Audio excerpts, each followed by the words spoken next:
Assalamualaikum warahmatullahi wabarakatuh. Perkenalkan, nama saya Yuda Sutomo dengan NIM 860314122. Pada kesempatan ini saya akan menjelaskan tentang peran filsafat ilmu dalam memperkuat ilmu pendidikan. Filsafat ilmu memiliki hubungan yang sangat erat dengan pendidikan. Pendidikan tidak hanya membahas kegiatan belajar mengajar, tetapi juga membahas tujuan, nilai, cara memperoleh pengetahuan, serta manfaat ilmu bagi kehidupan manusia. Disinilah filsafat ilmu berperan penting, karena filsafat ilmu membantu pendidikan agar memiliki dasar yang jelas, ilmiah, dan bernilai. Pada soal pertama, filsafat ilmu berperan dalam mengawasi dan memperkuat eksistensi, keilmiahan, serta nilai-nilai dalam ilmu pendidikan. Maksudnya, filsafat ilmu membantu memastikan bahwa pendidikan benar-benar memiliki dasar keilmuan yang kuat. Ilmu pendidikan tidak boleh hanya berjalan berdasarkan kebiasaan, tetapi harus bisa dipertanggungjawabkan secara rasional, sistematis, dan sesuai dengan kebutuhan manusia. Dengan adanya filsafat ilmu, pendidikan dapat dikaji secara lebih mendalam. Misalnya, apakah tujuan pendidikan sudah sesuai, apakah metode pembelajaran sudah tepat, dan apakah nilai-nilai yang diajarkan benar-benar bermanfaat bagi peserta didik. Filsafat ilmu juga menjaga agar pendidikan tidak hanya mengejar nilai akademik, tetapi juga membentuk karakter, moral, sikap, dan cara berpikir peserta didik. Jadi, pendidikan tidak hanya menghasilkan orang yang pintar, tetapi juga manusia yang berkepribadian baik dan bertanggung jawab. Jawaban pada soal yang kedua, pendidikan yang bermakna dan bernilai juga ikut memperkuat perkembangan filsafat ilmu. Pendidikan menjadi tempat penerapan pemikiran filsafat dalam kehidupan nyata. Melalui pendidikan, manusia diajak untuk berpikir kritis, bertanya, mencari kebenaran, dan memahami makna ilmu yang dipelajari.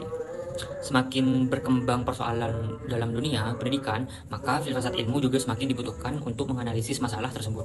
Misalnya, ketika muncul pertanyaan apakah pembelajaran harus berpusat pada guru atau pada peserta didik, maka filsafat ilmu membantu melihat persoalan itu secara lebih dalam.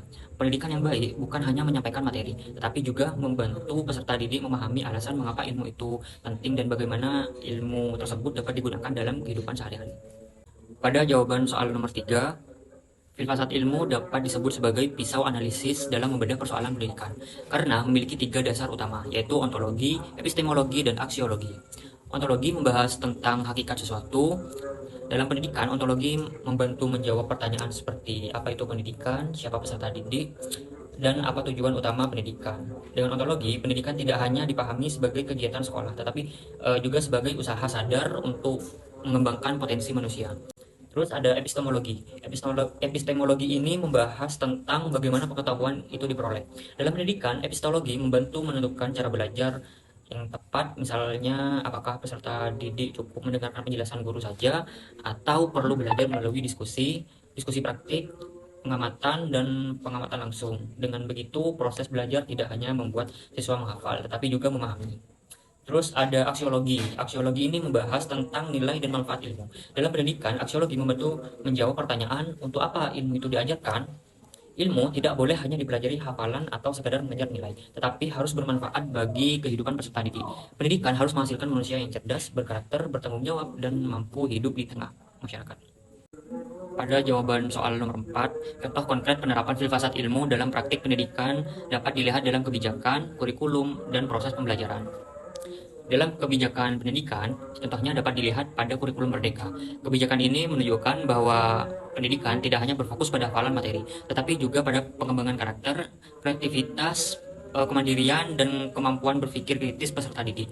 Dari sisi ontologi, peserta didik dipandang sebagai manusia yang memiliki potensi dan keunikan masing-masing. Dari sisi epistemologi, proses belajar tidak hanya dilakukan melalui ceramah, tetapi juga melalui diskusi, proyek, praktik, dan pengalaman langsung. Dari sisi aksiologi juga ilmu itu dipelajari diharapkan bermanfaat dalam kehidupan nyata. Tak hanya itu, contoh kebijakan lain seperti proyek penguatan profil pelajar Pancasila atau P5. Nah, kebijakan ini menunjukkan bahwa pendidikan tidak cukup hanya mencerdaskan secara akademik, tetapi juga membentuk karakter peserta didik seperti gotong royong, mandiri, bernalar kritis, kreatif, dan berakhlak mulia. Artinya, filsafat ilmu membentuk kebijakan pendidikan agar memiliki arah yang jelas, yaitu membentuk manusia yang tidak hanya pintar, tetapi juga memiliki nilai dan tanggung jawab sosial. Dalam kurikulum, filsafat ilmu terlihat ketika materi pembelajaran tidak hanya disusun untuk memenuhi target pembelajaran, tetapi juga disesuaikan dengan kebutuhan peserta didik dan kehidupan masyarakat. Kurikulum harus menjawab pertanyaan tentang apa yang penting dipelajari, bagaimana cara mempelajarinya, dan apa manfaatnya bagi kehidupan peserta didik. Terus dalam proses pembelajaran, dari segi proses pembelajaran, Guru dapat menerapkan filsafat ilmu dengan cara mengajak siswa berpikir kritis, berdiskusi, memecahkan masalah, dan menghubungkan pelajaran dengan kehidupan sehari-hari. Misalnya, dalam pembelajaran IPA, siswa tidak hanya menghafal teori, tetapi juga melakukan pengamatan atau percobaan sederhana. Dengan begitu, siswa memperoleh pengetahuan melalui pengalaman, bukan hanya dari penjelasan guru. Oke, baik, dari penjelasan tersebut dapat saya simpulkan bahwa filsafat ilmu dan pendidikan memiliki hubungan timbal balik. Filsafat ilmu membentuk pendidikan agar memiliki dasar yang kuat, ilmiah, dan bernilai. Justru sebaliknya, pendidikan menjadi ruang nyata untuk mengembangkan pemikiran filsafat ilmu. Oleh karena itu, filsafat ilmu sangat penting dalam memperkuat ilmu pendidikan agar pendidikan tidak hanya menghasilkan manusia yang pintar, tetapi juga manusia yang berpikir kritis, berkarakter, dan bermanfaat bagi kehidupan. Sekian dari saya. Terima kasih. Wassalamualaikum warahmatullahi wabarakatuh.